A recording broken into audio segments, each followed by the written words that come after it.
Indrashekhar Singh, agricultural expert, joins us on the program. Mr. Yogendra Kapoor, senior economist, also with us on the show. Dr. Sharat Kohli, senior economist, also with us on this all-illuminative panel. Dr. Kohli, I'll begin with you. Well, there are a million ways, to break an egg, and perhaps only a single one to make an omelette. But when it comes to baking eggs, we must realize that the farmers have their own perception. India is a country which still has to achieve that status of, a complete economy, of a grown economy, of a developed economy. There are constraints at hand as well. In the interim budget as well, Nirmala Sitharaman pointed out to an increase in capex. A lot of these farmers also want that the MSP should be given a legal status backed by the funds of or the coffers of the government. This obviously is going to be a problem. What do you recommend? What do you suggest is the way out of this imbroglio, if I can call it that, which has existed for almost 4 years now? Well, good evening, Vineet, and good evening to all the viewers of NewsX. I have a feeling I was looking at the list of demands. I just keep scrolling the demands again and again. Not that I forget them, but when I just scroll, maybe I get some new idea. And I also want to see as to how realistic these demands are. Well, I must say here that some of the demands, I think the farmer unions or the farmer organizations, they must be having in mind. Then let us ask for sun and we'll get a moon. Some of the demands are like that, if not all of them. Well, MSP legislation, I think the country's balance sheet as of now, the fiscal constraints are definitely there. 10,000 rupees pension, I feel, I think it doesn't seem feasible as of now. This is one of those demands which I feel which is going to be very difficult, because to identify farmers and to be giving 10,000 rupees, because even the best of the pension schemes in the country like Atal Pension Yojana and NPS, they make people invest and then you get the return. And as far as the pensions of the government employees are concerned, they all talked about the OPS and the NPS. If you remember, I remember your channel has discussed a lot. Even that is aimed at reducing the fiscal pressure, the fiscal strain because of these pensions going. So I think pension for me, I think that looks very difficult, because PM Kisan Nidhi, I thought the ministers who are doing the talking in Chandigarh, I'm sure they must have said that PM Kisan Nidhi is a kind of pension. We are doing 2,000 rupees in every 4 months, 6,000 rupees per annum. We may look at the next budget in July when the government comes back to power. We might increase this limit and so on. So it will be pretty much, like if not 10,000 rupees a month, which is a lakh and 20,000 rupees per annum, but some kind of, step in that direction. I personally feel, I was talking at Uday's show yesterday, that after all, it's a matter of profits. It's not a matter of MSP. Imagine if MSP is 20 rupees, I'm taking an example for something, and farmer ends up spending 18 rupees. Now, I would like viewers to understand this example. So he's saving 2 rupees per kilo or whatever. Now, suppose MSP gets revised to 30 rupees. And cost also goes up to, let's say, 28 or 27 rupees. So effectively, the profit in hand for a farmer is the same. So my suggestion here, which I made yesterday also, was that I would like to reiterate, because there was a lot of logic, that I think profit maximization should be the goal instead of price maximization. Although somebody can argue and say that, profit maximization is a factor of price maximization, or vice versa, whatever you want to call it, because there are only two ways you can increase the profit. Either you increase your revenue or you reduce your cost. There is only two ways you can do it. So I thought cost saving and, some kind of innovation which is required. So my second suggestion would be, so first suggestion is that focus should be on profit maximization, not revenue maximization. If little bit of revenue maximization is required, I'm fine with that. But then basically for profit maximization, Vineet, would also mean cost reduction. And when I say cost reduction, I'm going to make a very important point here. The people in between, there's a long supply chain. From the time I was Googling out, and I found that 2 rupees worth of tomatoes, they reach the hands of the consumers at 60 rupees, 70 rupees, 80 rupees. So who's taking the cream out of it? I mean, then I followed the trail, Vineet. I said the farmer took it to a mandi, and there was an aarti in mandi. That aarti, immediately he bought it at 2 rupees, and the price was 10 rupees. Thereafter, there was a second RP, a major, a sub RP. The price went up to 20 rupees. Then it went to a wholesaler. Then there was logistic cost added. Then it reached, and finally, by the time the retailer dispenses to the consumer, price reach 60, 70 rupees. So I think if the focus can be on reducing this supply chain management, or can I call it in layman's word, knocking out the middlemen, reducing them substantially.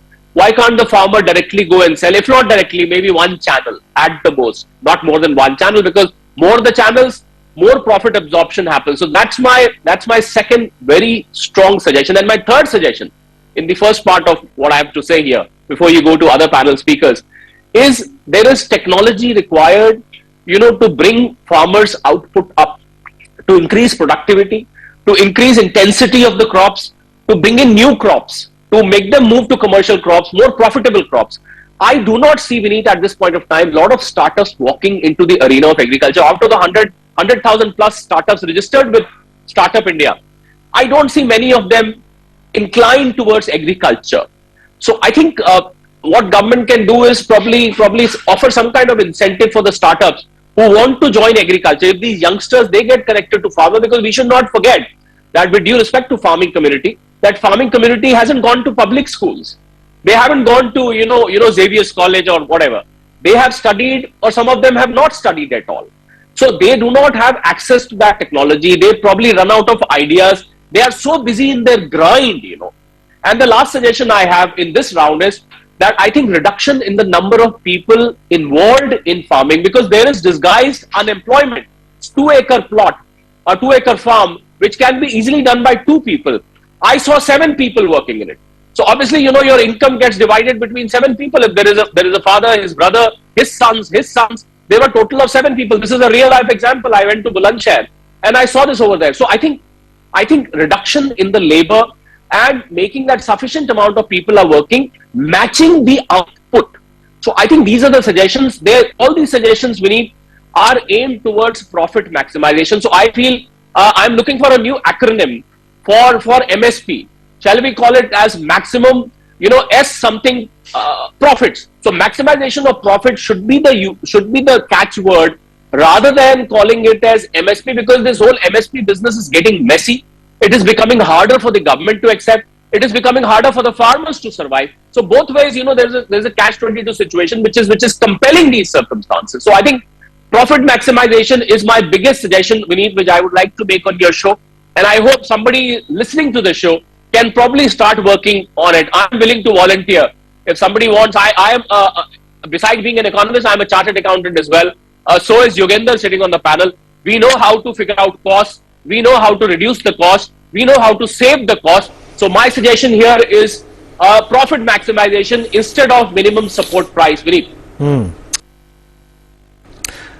Dr. Kohli, you want to respond to what was said? Of course, your points, some of them did echo well with Indra. To the others, he said that it's not only about profit, it's also about, a drastic change which has been pending for the past 7 decades. You see, Vineet, why I spoke about profits is I would just like to clarify, because farming per se, as Yogender said as well, per se is not considered as a very profitable venture unless you've got a 200 biga farm. You're probably cultivating dry fruits and so and so. Most of the farmers are small farmers. An acre or 2, probably a biga or a biga or 2. So when most of the farmers are small,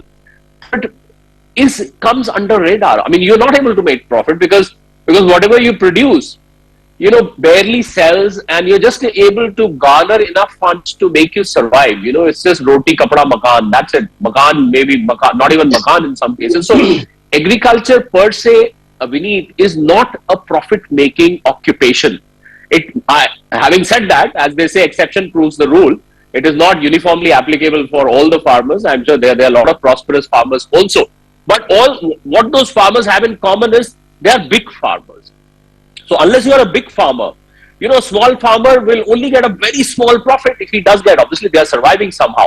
The point I'm trying to make here is that as far as the government is concerned, if you see from 2014 to 2024, the steps which government has taken, the steps may have been scattered.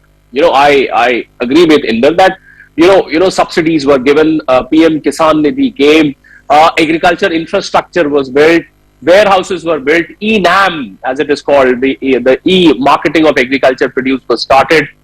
So many things have been started. Some food processing initiatives have been undertaken, although they are very, very marginal.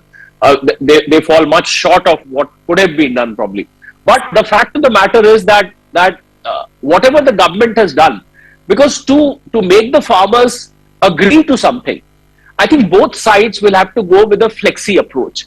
But right now, what I am witnessing, because 3 rounds of talks have already happened. From what, although none of us were part of those talks, but from what I can feel, the way the stalemate is, that they are not willing to relent. So here comes that is why I spoke of intention. If the farmers are able to gauge the intention of the government, I think that is going to be the only point of convergence, because otherwise, to give a tick mark to all these demands, Vineet, for me, I think that looks very, very difficult as of now. So, I'm sorry, I'm sounding very pessimistic, but then the demands, fiscally speaking, and policy-wise, at this point of time when elections are around the corner, just a couple of months ago, the parliament has been adjourned, sine die. I don't think there's going to be another parliament session, unless, of course, there's a special parliament session called for making a law and so on and so forth. I feel that the best government can do is make a committee. Now the question comes, committees get made, they meet a lot of times, but nothing comes out. Where do the committees head to? So there is some deficiency at the farmers' end as well. That deficiency is that I have observed there are multiple farmers' union. When this whole protest started, the Ticket and company, they did not join. Later on, he said, yes, I'm willing to join if something wrong is done. So I do not see the kind of unity. So what the government feels is that this is a very scattered effort. This is a very scattered Andolan.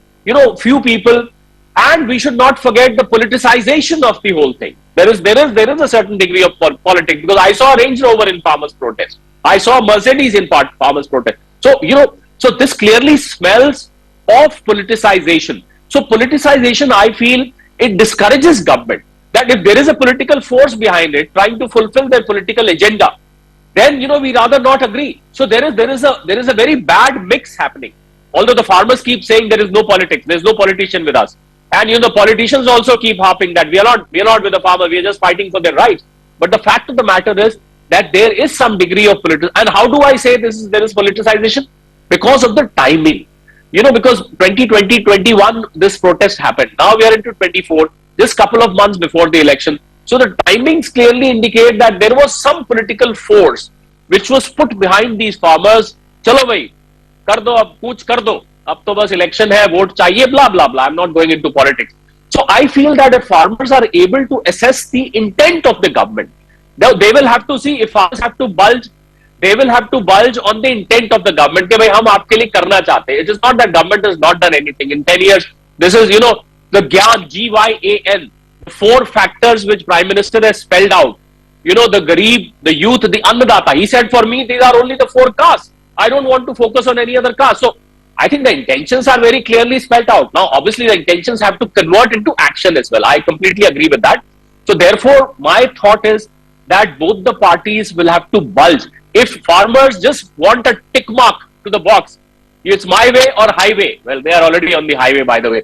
I think nothing is going to come out. There will just be use of force, tear gas, and we are going to see this chaos just go on and on. Similarly, I think government must promise some kind of action in a time-bound plan. So what some of the government sources were saying, I'm not sure if I have heard that correctly, because you're a media agency, you would,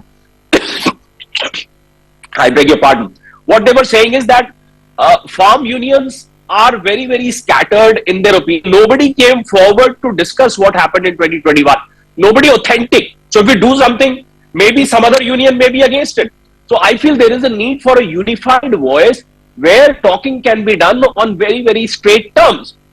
So both parties will have to bulge. A situation is midway, we need. And I think the farmers, I wonder if they're watching, if some of the farmer representative is watching your show.